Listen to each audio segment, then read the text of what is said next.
If you look locally here in our operation, in our system, not everybody's a MAM certified paramedic here. You know, there's you got to meet a certain criteria. You have to meet certain criteria, and you have to have certain training. There's a time criteria that you have to meet, and I think that's a good idea. I don't think we should certify paramedics, 3 weeks out of class as a MAM medic. I just don't think we do, because they haven't seen everything. We've got enough MAM medics here that we can actually rendezvous if we need to, and on both sides, on the fire side and on the ambulance side. So there's usually somebody in the neighborhood. I got called to a couple weeks ago where the fire apparatus didn't have a MAM medic and the ambulance didn't have a MAM medic, and we got on scene and the patient was way too sick to be able to do that. The pressure was way too low to be able to MAM. I couldn't do it anyway. But at least I got on and went, go to the hospital, And to that point, part of that credentialing is granting the responsibility of knowing when not to do the procedure that you are credentialed to do. Fact. Which is a huge thing. Because we can kill people by doing that. We can quite literally cause someone to die because of not appropriately resuscitating them, not appropriately addressing certain things. And I learned some of that the hard way when I first started, because I had this vision that, oh my God, I'm going to work on this 911 ambulance and I'm going to be doing all this crazy stuff. And then when it came time to do it, you're like, ooh. Well, when we first started doing RSI, it was that kind of knowledge was not there. Yeah. That's just come within the last few years, and we would come in and we'd give somebody that was a little bit hypotensive. Well, they needed they had trismus. They needed they needed an airway. They need So what did we do? We gave them the paralytic, and next thing we know, we're dealing with fib. We're dealing with an arrest rhythm. And so we've come to find out that we really need to resuscitate these people first. Yep. We can bag them. We can, we can control their airway in another way that's not as efficient or not as good as intubating. But we do have choices. And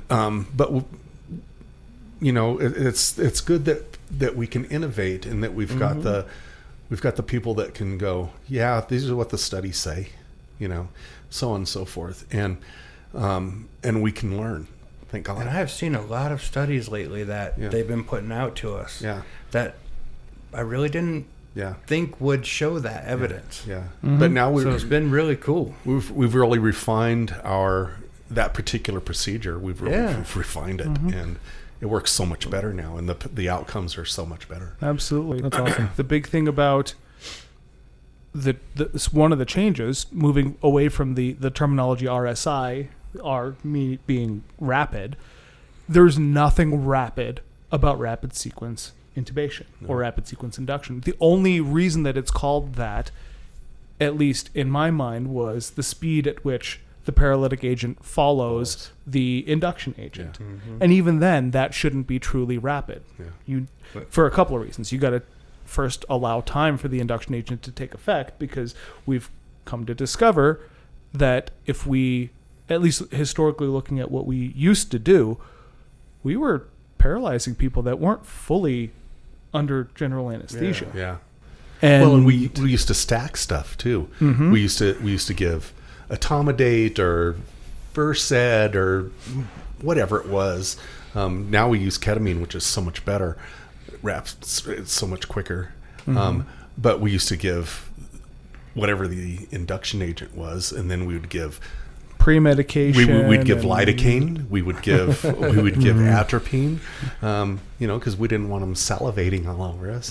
But we used to have a stack, and we've refined it so much that now we give 2 meds, and then we give another med after they're tubed, so that they remain sedated, and it's so much better than it used to. I like the MAM stuff because it makes you kind of hold off. It does. Which, I don't know if you remember this or not, but a long time ago, you and I worked a shift together, and I was not signed off.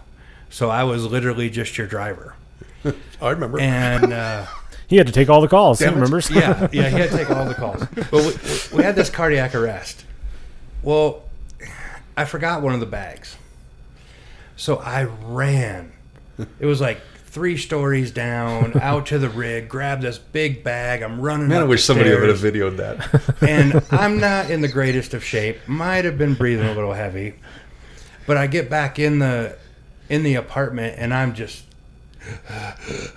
And he's like, your turn to do CPR. And I'm like...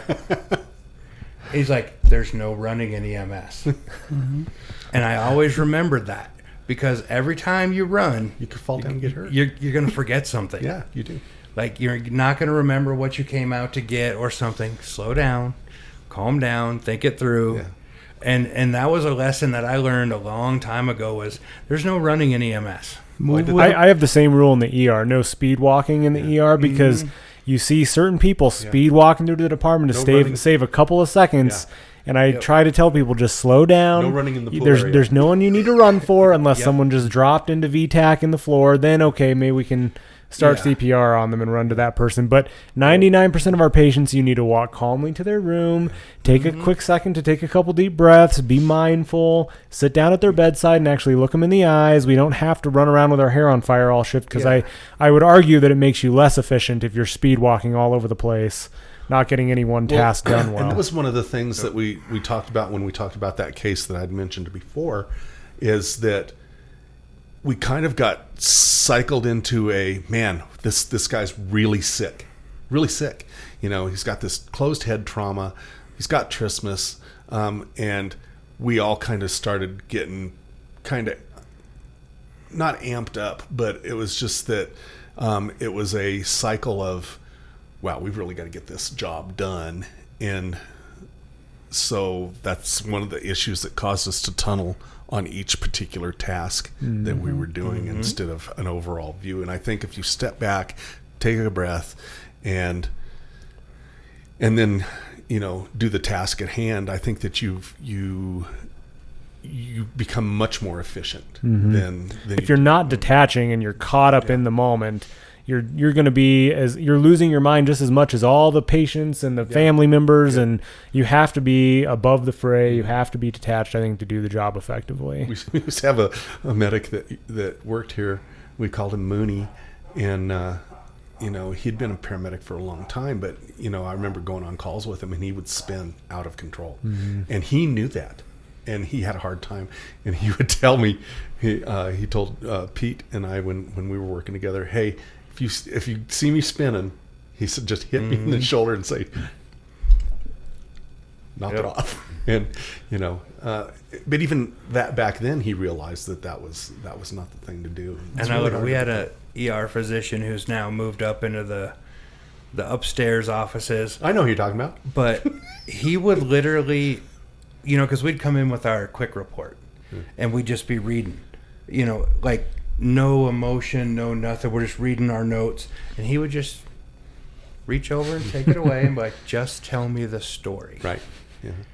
And at first I was like, you know, but then I'm like, no, you're right. Just tell the story. Yeah. Calm down, relax, tell the story. You know, and that there's been a few lessons that I've learned, you know, that have been very invaluable. Yeah. Just What slow down. what lessons did Justin and I teach you when you were a new EMT? I still remember you riding in the back with your white EMT shirt, Yep. and I don't remember much more specifically than that. But There was this one patient who would have seizures a lot.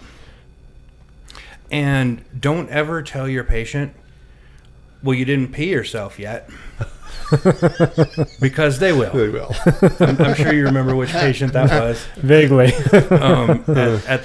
We were at one of the police stations. And it was like the third time in 2 days. Yeah. Our crew ran on that. Of course. And I'm a student, and I'm like, this can't be real. They haven't peed themselves? Like, I'm like, you haven't peed yourself? Oh, here it comes. Yeah, don't do that. And then, like, I had an absolute blast. You know, Justin riding- was crazy. He Oh, was a lot of love fun. that dude. But he was another one where I always thought he was just looking at me funny because he would tilt his head. And I kind of thought, like, why are you tilting your head talking to me? If Casey's me in the ambulance, so if Justin wanted to have a conversation with you while you're both riding in the ambulance, you'd have to turn. He turns his whole body. Yeah.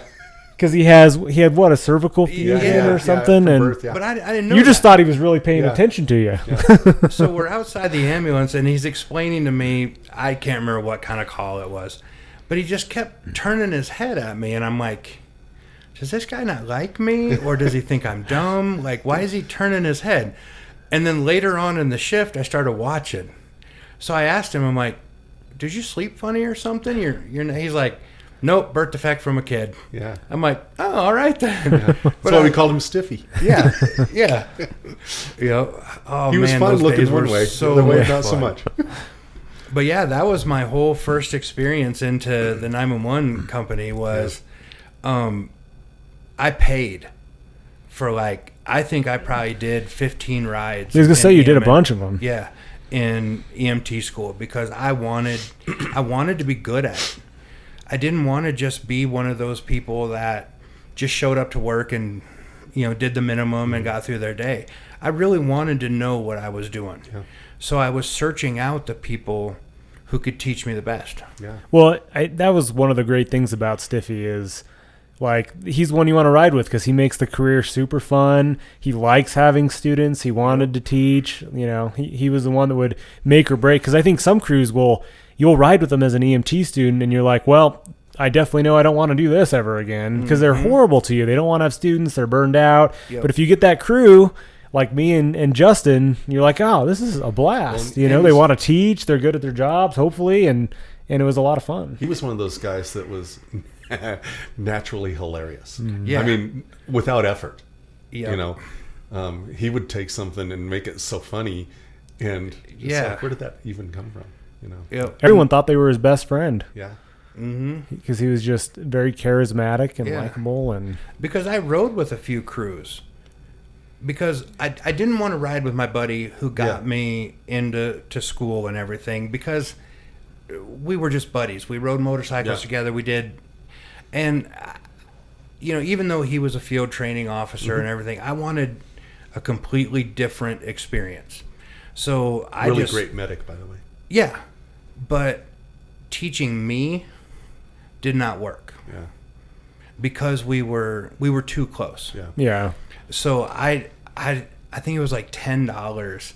You had to pay like $10, and I think I did probably 15 ride-alongs during EMT school, and his wife was a nurse at a hospital. Yeah. So I probably did 15 shifts at that hospital because I really wanted to be good at this. Yeah. I had noticed that there were people who, I don't want to say they weren't good, but they were just kind of going through the motions. I didn't ever want to be that guy. Yeah. You know who was like that was Troy. I don't know if you knew him. He was he was a supervisor for us at one point. I think that's probably before my time. Yeah, his family owned everything from where the mall is on the east side. Oh yeah, they owned everything east, and north. Huge ranch. They used to drive cattle down one of the main streets where our office used to be, by the way. But anyway, Troy was like that, and he came and rode. Gosh, when he was an EMT, thinking about going to paramedic school, and before he worked for us, he came and rode with us. Tim and I. Gosh, he rode with us for 6 months, and he'd ride a couple of times a week. Yep. And that's back when we were doing 24-hour shifts. And I got very lucky. I didn't have to work when I went through the semester of EMT school. Yeah. So, I mean, it was only 2 days a week that we had class. So I literally spent probably 4 of my nights on an ambulance or in the ER. Yeah. Because I wanted to learn. I wanted to be good. I wanted to get as much knowledge as I could. Well, and those are the ones that make the best at what they do. And, for us that have been there a while, we see those people. We see them around base. We see them on ambulances, and then when they finally make that step up to get the job itself, they're the ones that excel.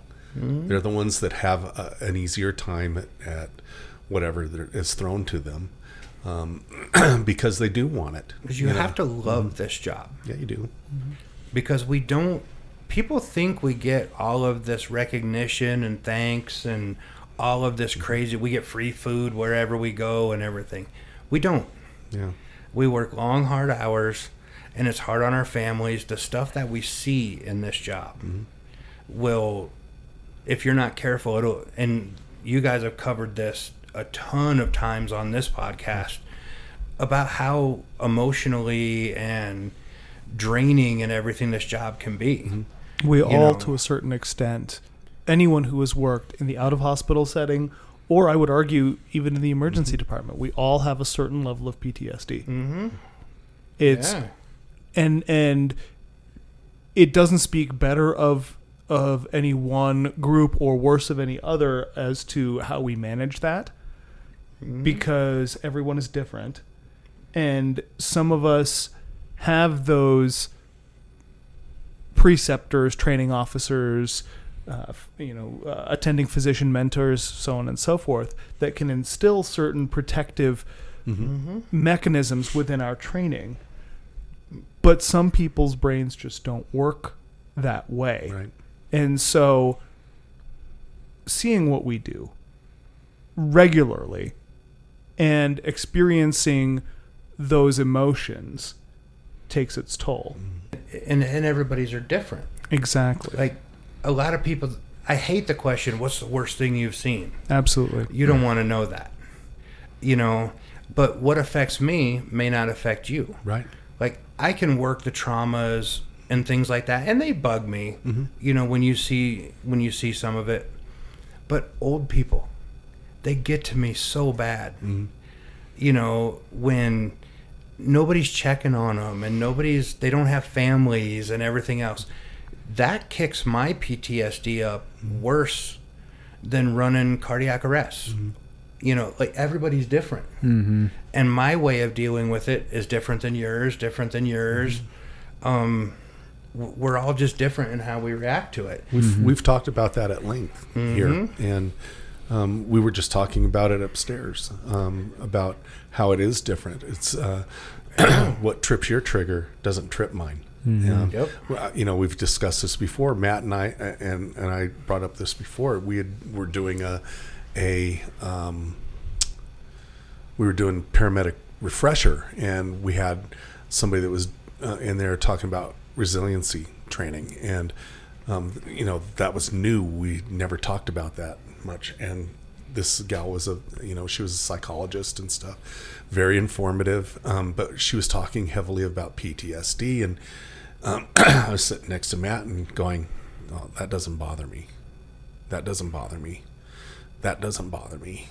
That doesn't bother me. And he's like, yeah, I'm right there with you. And so after class, we talked to her, and I said, I've got an issue that you didn't bring up. And she goes, what's that? And I said, all those things you were talking about that take their tolls and that bother people. I said, what bothers me is that doesn't bother me. And she said, yeah, we get that. We get that too. And so the some people get PTSD because they don't have those PTSD triggers, or they get some form of self-reflection is like, what's wrong with me? Guilt. Because that doesn't bother me. The guilt of why am I not affected by this? I'll tell you what does affect me. And everybody's got different things, but one of the things that really affects me, and it doesn't matter if it's a patient that I brought in or a patient I didn't bring in. I've walked down that hall by the trauma bays, that are right down that hall, and there's that door across the hall that's where the families go. Oh, the consult rooms. Consult rooms, and heard that blood-curdling scream from mom when that kid dies, or dad. I think dad's even worse. And it's you know, and I think it's close to me because I've lost a child, you know, Yeah. but I knew that was going to happen. We knew that he was going to die. We knew it for, you know, a bit, and so we weren't. You're never really prepared, but we were more prepared, and so, you know, when it's something abrupt like a ATV accident, or bucked off a horse, or shot, or Hit by a car. Whatever, and it's just that I have to get outside. I can't, you know. I just want to hug him. I just want to cry with him, and it's really, really difficult. And That's one of the parts that I'm glad about not being Yeah. a doctor or a PA. Yeah. Because I don't Boy, it's hard. have to. It's hard to break that news. It is. Unless we're in their living room Yeah. and we decide this Yeah. is not a viable Yeah. situation. But I'm very glad that I don't have to go have those discussions. Well, I'll with say it was people. harder when I was a paramedic because we're quite a bit more insulated from it, I think, in the ER, because we get the patients that have been tried to be resuscitated, right? You guys deal with a lot more DOAs than we do, right? Because they don't make it to the hospital. You know, they're found when family wakes up in the morning and they're dead in their bed, or they're somewhere else in the house, and so you deal with that conversation, I think, a lot more frequently than we do. And I'm insulated as a PA because the physician's more likely to be the one having that conversation. So in a lot of ways, I have an easier time with that stuff than I did when I was a paramedic. Because I remember having that conversation with like 3 families in one shift one time. Yeah. Like you would go from dead grandma to dead kid to a car accident with a deal, and you're having that conversation multiple times. Like, hey, there's nothing salvageable here. They've been gone too long. We can't do anything. Or hey, we just spent an hour trying to get them back. We're calling it at this point. And that conversation sucks. It really And does. that really takes its toll. And as a PA, I have to confess I'm kind of insulated from that a little bit. You just don't have that conversation as frequently. We kind of are on the ambulance side as well. We do it, you know, we maybe 2 out of 10 cases we may have to deliver that news. And I've mentioned this before. The fire department here in Colorado, well, here, Nice save. yeah, I won't have to edit that. but the fire department here, the officer usually handles that task, and you know, I can never tell them thank you enough, Yeah. because Well, they're good at it. they're really good at it. And you know, the lieutenant or the captain that's on that apparatus, they are very well versed at it, and they have the resources to offer as well. They've got a chaplaincy that Sure. they can use, and the police department also has a chaplain. Excuse me, but yeah, I have to give you know, recognition where recognition is due, and they really are absolutely great at it. And The reason I think we all keep going, even though we do have our moments where it's just sheer hell in our heads. But for every bad thing that we see a good thing. You know, I don't think I've ever saved a life. That's not my job. I can help prolong it. You know, somebody put me there as a tool to help prolong that life. But sometimes somebody will walk up to you in King Soopers, like, hey, you know what? You're that medic who transported me, or my mom, or my daughter. Man, thank you so much for that. Like, every once in a while we get that. And so all of the bad things that I see, I also know that we've made good differences We do. to people. I think as long as you're intentional about finding those good things, Yeah. because if you have to find if you those don't good pay things. attention to them Yeah. when they happen, they're not going to stick in your mind. And like you said, I think we deal with so much horrible stuff, and there is little highlights. The discussion you have with grandma and grandpa that are just fine, that you're taking to the ER anyway, even though they're far from dying. You're not even starting an IV on them because they're so healthy. Yeah. But you just have a nice, pleasant conversation with an older human being. If you don't take that as an intentional moment to be like, hey, that was the highlight of my day. If you ignore that, you're sitting there typing your report and give a horrible report to the ER physician because you think this patient shouldn't have even bothered coming in. Yeah. If you don't take that moment, it's not going to help you survive in this field any longer. I will tell people every shift I'll find, you know, we're running 5-6 calls, right, or more in a shift, and there's always one of those patients that I'll tell them, man, you're my favorite patient of the whole day. Yeah. You know, but I'm not really that bad. Well, that doesn't matter, you know. But when you're talking about not being thanked and that kind of thing, sometimes that does happen, you know. And those are the things that you have to keep.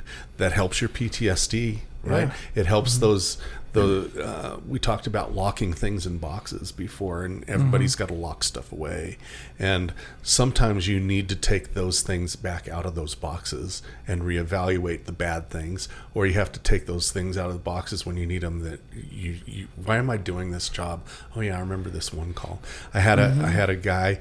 I don't know if I've talked about this before, but I was talking about this the other day to somebody where we did have a hometown heroes thing one year where they had this huge event at the at one of our big venues here, and they were having concerts and so on and so forth, and we were there a bit early because we were going to do some honor guard stuff, and I had my kilt on and my shirt on and had my name tag and everything on it, and we were just right up front, second row back from the stage, and we were just standing there talking before the show and before everything was getting ready to go, and these people walk in, couple comes in, sits down right in front of us, and we're just standing there talking, and this gal turns around and she goes, I just want to thank you for saving my husband's life. And I said, you know, ma'am, that's what we're here for. We're here to try to do that. That's what we're here to. And she goes, no, you're Casey, right? And I went, oh, yes, ma'am. She goes, you saved my husband's life. And he turned around and tears just rolling down his face. And he said, I remember every minute of it. And I said, you do?